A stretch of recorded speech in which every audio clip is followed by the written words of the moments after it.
Mercredi 7 décembre, bon réveil, bienvenue à vous si vous nous rejoignez sur le plateau de la matinale en ce début de journée. Nous avons très exactement 26 minutes devant nous pour faire le point sur l'actualité 100% Vendée de ce milieu de semaine. Et nous allons notamment revenir ce matin sur les conditions de circulation hier en Vendée. À cause du verglas, une petite vingtaine d'accidents ont été enregistrés en quelques heures à peine en début de journée par les pompiers. L'occasion donc de refaire le point ensemble sur le fonctionnement des agents de la route pendant l'hiver en Vendée. Noël n'est pas encore passé que nous allons aussi parler de la galette des rois. Et oui, c'est hier qu'a déjà été remis en jeu le titre de meilleure galette des rois de Vendée. Alors, dans quelle commune exerce le ou les boulangers qui ont été médaillés? La réponse, c'est dans le JT. Et puis, nous parlons également de cinéma ce matin. C'est la chronique ciné du mercredi. Camille a décidé de donner un petit coup de projecteur sur un grand classique du cinéma des années 90, un film que le cinéma d'Aubigny a décidé de ressortir le temps d'une séance. On en reparle dans une petite quinzaine de minutes. Avant tout cela, on va regarder la météo, si vous êtes d'accord, avec un temps qui va être aussi froid qu'hier, mais peut-être quand même un peu moins verglacé, donc moins dangereux. En tout cas, du froid et quelques brouillards sur ces premières heures de la journée en Vendée, ça c'est certain, toujours principalement dans l'Est d'ailleurs. Sur le reste du territoire, notamment sur le littoral, le ciel est couvert ce matin, mais beaucoup moins de risque de verglas. Cet après-midi, on va gagner 3 à 4 degrés. Vous le voyez, 4 degrés dans les terres, 5 sur le littoral. Un ciel qui se dégage d'ailleurs sur ce même littoral avec le soleil qui devrait faire quelques belles apparitions. Dans ce contexte, on va jeter un œil à notre baromètre des énergies. Baromètre EcoWatt en ce mercredi. Tous les voyants sont au vert, vous le voyez. Et ce, malgré des températures qui sont quand même relativement basses. Mais nous sommes pour le moment donc sur un mode de consommation d'électricité plutôt raisonné et raisonnable, que ce soit pour ce mercredi comme pour les prochains jours. Les horaires de marée à présent avec une pleine mer qui sera à l'heure du goûter, après la première basse mer du jour d'ailleurs qui a lieu en milieu de matinée. Des coefficients identiques ce matin et cet après-midi, à savoir 78. Nous allons retrouver à présent la carte des marchés du mercredi. Les rendez-vous s'affichent progressivement à l'écran. Vous pouvez également les retrouver sur tvvendée.fr si vous n'avez pas le temps de noter ces rendez-vous. Mouilleron Saint-Germain, La Roche-sur-Yon, Saint-Gilles-Croix-de-Vie, si on prend une diagonale d'est en ouest pour ce mercredi. L'éphéméride à présent, c'est la Sainte Ambroise en ce 7 décembre. Mais vous pouvez également souhaiter une bonne fête aux Carole, aux Oliver ou encore au Sélim. Le soleil se couchera ce soir en Vendée à 17h18. Quant à nous maintenant, on passe au journal.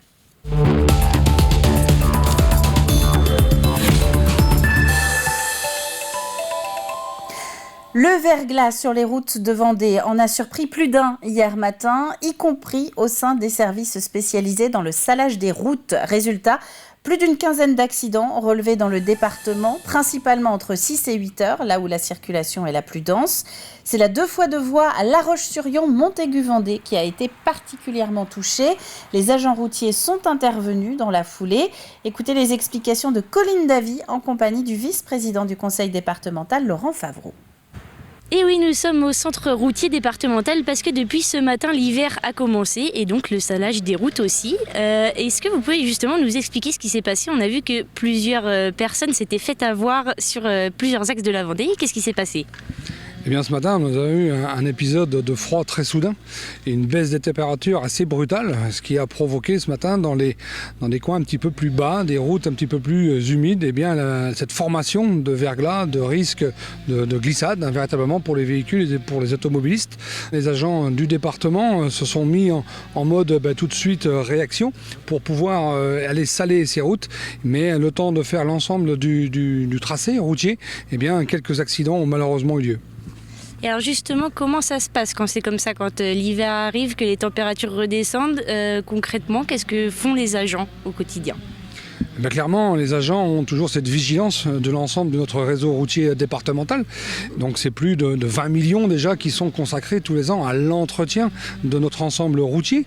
Mais c'est vrai que sur cette période hivernale où nous devons avoir une vigilance accrue, eh bien c'est près de 200 agents qui sont mobilisés sur ces 4 mois en hiver, le jour, la nuit et évidemment 24 heures sur 24 pour aller sécuriser l'ensemble de cet itinéraire routier.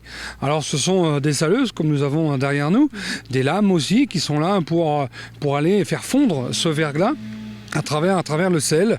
Et donc ces 1200 tonnes de sel que nous avons en stock sur la Vendée pour pouvoir réagir quand effectivement ce verglas arrive sur nos routes. Et puis derrière, les agents sont évidemment accompagnés de technologies que sont les 11 stations météo qui sont posées sur l'ensemble du département. Ces stations relèvent ces températures, ces conditions de circulation et donc avertissent nos agents qui tout de suite se mettent en mode urgence pour aller sur l'ensemble de notre territoire. Pour aller sur les axes prioritaires et puis un réseau secondaire que nous attribuons après ensuite. Donc vous l'avez compris, même si les saleuses passent le matin, il faut rester prudent sur toutes les routes, surtout en cette période où les températures redescendent. Et c'est un entretien, vous l'aurez compris, qui a été enregistré hier après-midi. Les conditions de circulation devaient être meilleures ce matin, mais la prudence reste évidemment de mise sur les prochaines semaines. Jean-Marc Ayrault était en Vendée ce week-end. L'ancien Premier ministre, l'ancien maire de Nantes aussi, était à Saint-Hilaire-de-Riez au titre de président de la Fondation pour la mémoire de l'esclavage. Il participait à une cérémonie contre la peine de mort, un réengagement de la part de Saint-Hilaire-de-Riez en faveur de l'abolition universelle. Le lieu choisi pour cette cérémonie n'était pas anodin. Elle a été organisée devant le mur des droits de l'homme de la ville, en présence de son sculpteur Abbas Bani Hassan.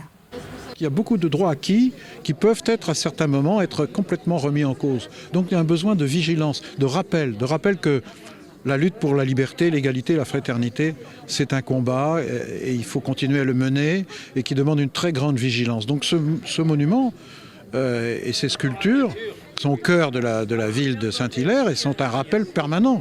Et ce n'est pas un hasard si quand il y a des événements tragiques, c'est autour de ce mur que se rassemblent les citoyennes et les citoyens de cette région.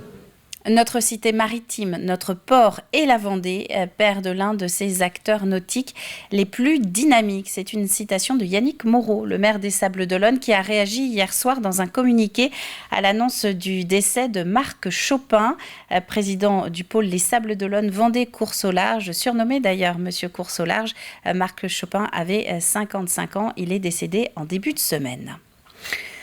CAF et CPAM s'unissent pour simplifier la vie des jeunes parents. Les deux organismes ont présenté hier tout un panel d'actions pour accompagner les nombreuses démarches administratives ou médicales qui s'imposent dès la grossesse et sur les premières années de vie d'un enfant. Des actions qui ne sont pas forcément nouvelles, mais qui sont encore mal connues. Il y a des choses, par exemple, sur la prévention. L'assurance maladie a un espace prévention sur ses pages. Nous, on a côté petite enfance, le fait que quand on est parent et qu'on ait des questions, il y a le site Être Parent 85 qui peut répondre à énormément de questions pour les parents. On a aussi les lieux accueil enfants-parents. Seulement 12% des parents vendéens connaissent ces lieux accueil enfants-parents, qui sont pourtant des lieux qui répondent pleinement aux attentes qu'ils expriment, puisque ce sont des lieux anonymes, gratuits, qui sont ouverts y compris parfois le samedi matin, et on en a 11 en Vendée. Donc n'hésitez plus, allez-y avec vos enfants. C'est ce qu'on a envie de dire aux parents. On a surtout voulu développer un partenariat avec la CAF pour simplifier la vie des jeunes parents, leur offrir des supports de communication, des espaces d'échange avec nous uniques et simples pour leur permettre de bien connaître leurs droits, leurs possibilités, afin de simplifier au maximum leur démarche et leur vie dans cette période importante de la vie.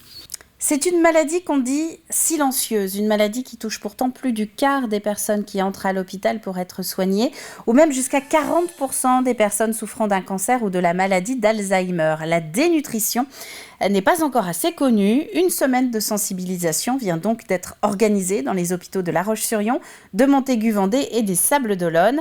Des ateliers pour que les patients portent attention à leur relation à la nourriture. Alix Solanos.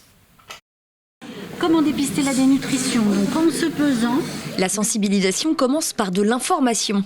Et après avoir répondu au quiz, premier constat, nombreux sont ceux qui se trompent sur le nombre de personnes dénutries en France. qu'il y a beaucoup plus de personnes dénutries que je ne pensais. D'abord, j'avais pensé 500 000 et puis c'est 2 millions. 2 millions de Français, dont 800 000 personnes âgées, sont touchées par cette maladie dite silencieuse. Elle survient lorsqu'une personne fragile n'a pas les apports alimentaires suffisants au regard de ses besoins. Elle touche principalement des personnes malades, enfants et adultes, et peut avoir de lourdes conséquences. Évidemment, la dénutrition, elle va fragiliser la personne, elle sera plus vulnérable. D'autres conséquences, ça va être la durée d'hospitalisation qui risque d'être allongée aussi. Plus sensibles aux infections, les personnes dénutries voient également leur système immunitaire moins efficace. La maladie peut entraîner des complications post-opératoires et retarder la guérison. Marie-Annie va démarrer une chimiothérapie. Elle sait que son alimentation est un point sur lequel elle doit être particulièrement vigilante.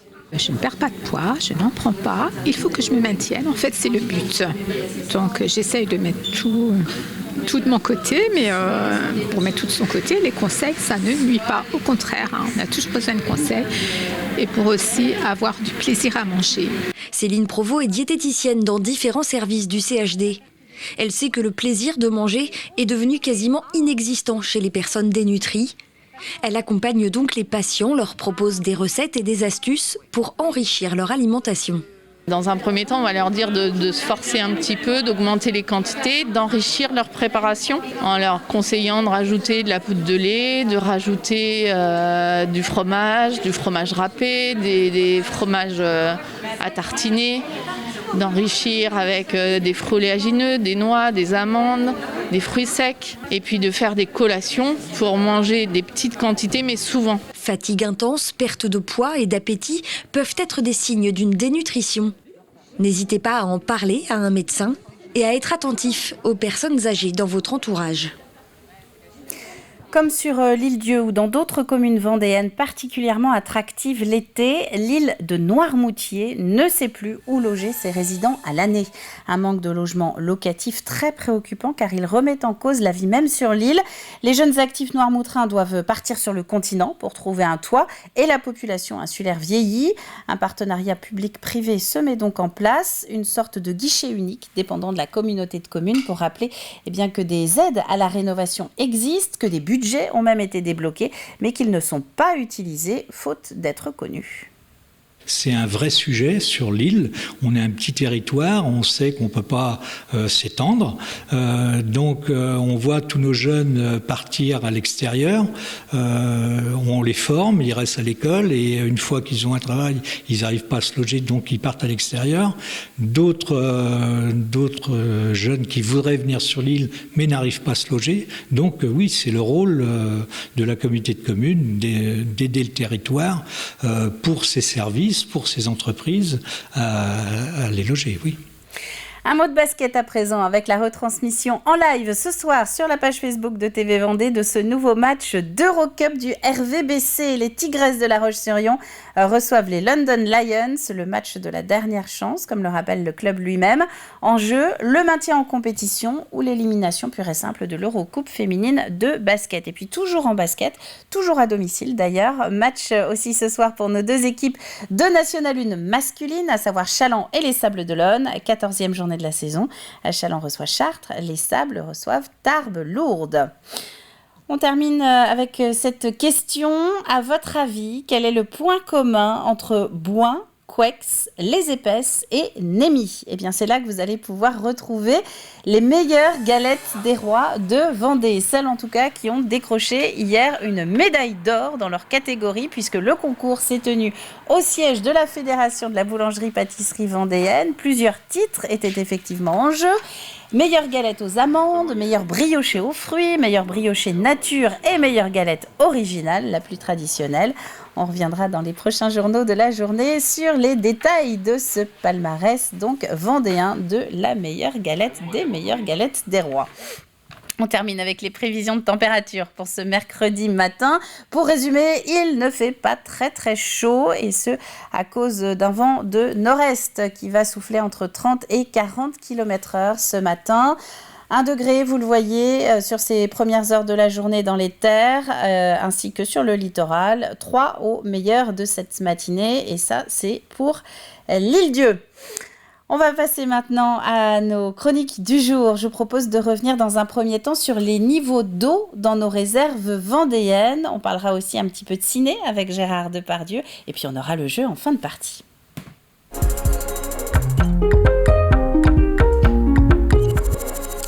Nous commençons donc avec notre plus de l'info et je vous le disais à l'instant, nous revenons ce matin sur le niveau de nos réserves en eau. La Vendée a cette particularité de ne pas avoir de nappe en profondeur. Le remplissage des retenues est donc observé de près. Il dépasse aujourd'hui légèrement les 40%.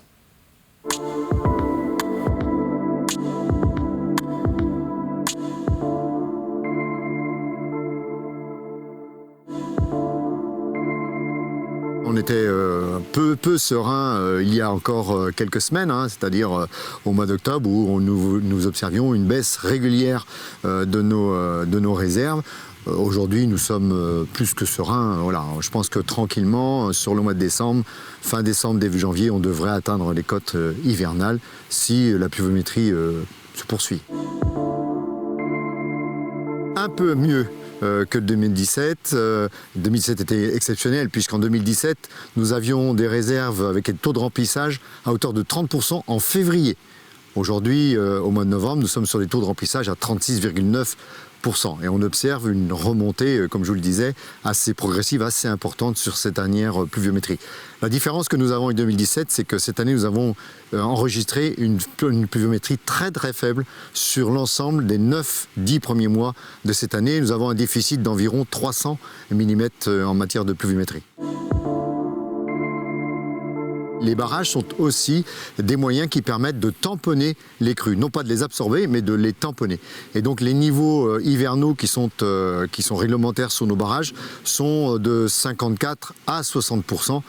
Tout dépend du type de barrage et de lieu où vous vous trouvez de façon géographique sur la Vendée. L'objectif serait d'arriver à ces cotes hivernales au mois de décembre-janvier. Ce serait l'idéal. C'est souvent le cas. Dans la majorité des cas, c'est ce qui arrive chaque année, sauf en 2017, nous étions sur des niveaux très très bas. Nous essayons d'obtenir les 100% de taux de remplissage au mois de mai.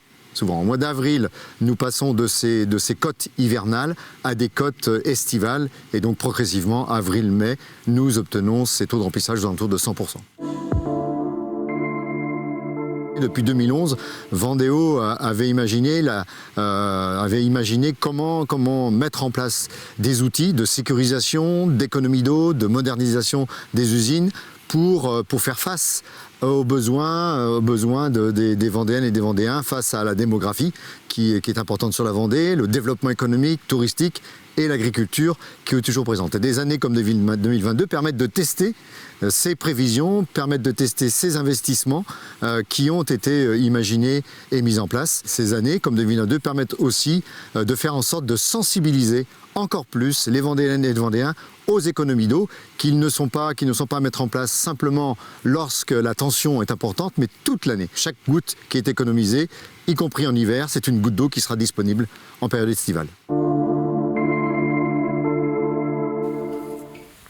Et c'est un plus info que vous allez pouvoir retrouver sur notre site internet à la demande dans la rubrique Actu. On va parler ciné maintenant.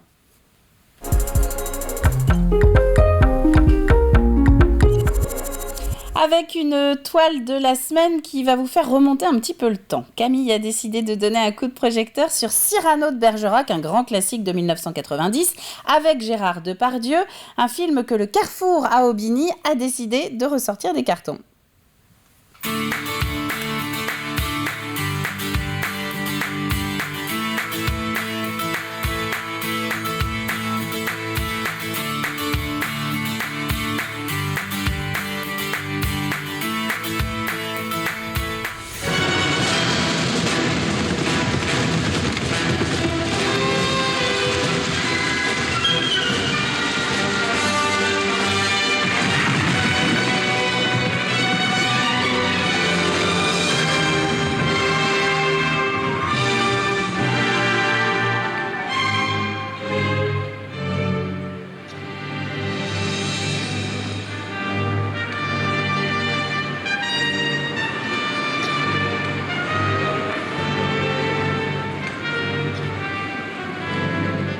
Cyrano n'est pas là, j'ai perdu mon pari. Bien, tant mieux, tant mieux. Heureux qui, loin des coups, dans un lieu solitaire... Coquin! N'était-ce pas interdit pour un mois? C'est lui, j'ai gagné. Roi des pitres! Hors de scène à l'instant! Oh, monsieur! Ah! Je vais me passer! Il sort! Attendez, monsieur! Vous n'êtes pas encore fait? Bon, je vais sur la scène en guise de buffet découper cette mortadelle d'Italie.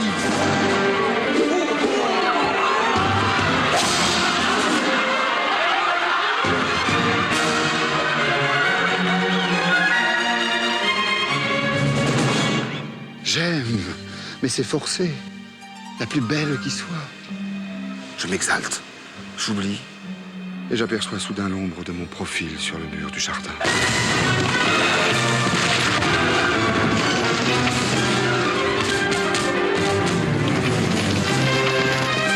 Roxane, je voudrais... Christian!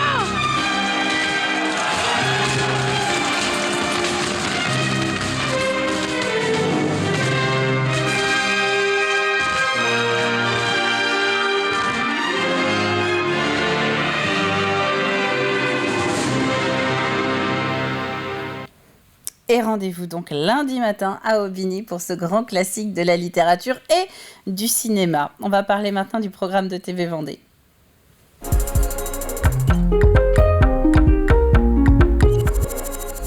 Un conseil de famille aujourd'hui qui parle de pompiers, recrutement et engagement, plus particulièrement avec Régis Bossard aux manettes de cette nouvelle émission. Regardez un extrait. Bonjour. Bonjour. Merci d'avoir répondu à notre invitation. Madame Octo, pouvez-vous en quelques mots nous présenter le SDIS 85 ? Alors le SDIS 85, c'est le service départemental d'incendie et de secours de la Vendée. Donc c'est environ 39 500 interventions l'année passée. Cette année, on sera un peu plus de 40 000 interventions de prévues, notamment dues aux feux de forêt, entre autres, qui ont lieu cet été. L'activité estivale étant en Vendée particulièrement plus élevée durant la période des mois estivaux. Pour le personnel, en fait, nous sommes environ 3000 personnes. Donc il faut compter 2600 pompiers volontaires. Nous avons environ 300 pompiers professionnels et nous avons également aussi 100 personnes en personnel administratif et technique. D'accord. Alors vous êtes en charge particulièrement de la promotion du volontariat. Alors dans beaucoup d'entreprises, on sait les difficultés de recrutement, dans les associations aussi. Quel est votre point de vue sur la situation en Vendée ? Alors en Vendée, nous n'avons pas forcément de problème de recrutement, parce qu'il y a quand même mais il y a un turnover en fait, si on peut dire ça comme ça.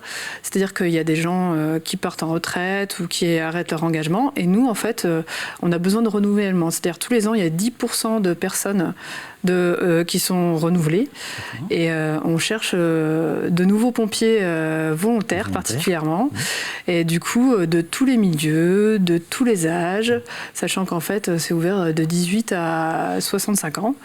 Nous, ce qu'on cherche, c'est surtout des gens qui soient motivés, qui ont envie de s'engager au service des autres, et qui ont envie d'appartenir à un collectif. Et aussi, pour certaines personnes, ça peut être la motivation de prendre des responsabilités autres que dans son travail. D'accord. Ça peut être une forme d'épanouissement en dehors en fait, de son métier, et ça peut être complémentaire aussi avec son travail, parce qu'il y a aussi des valeurs ou des connaissances qu'on peut aussi apporter dans son entreprise. Et c'est un conseil de famille à retrouver en intégralité au fil de la journée sur notre antenne, ainsi qu'à la demande sur nos différentes plateformes. Nous allons passer au jeu.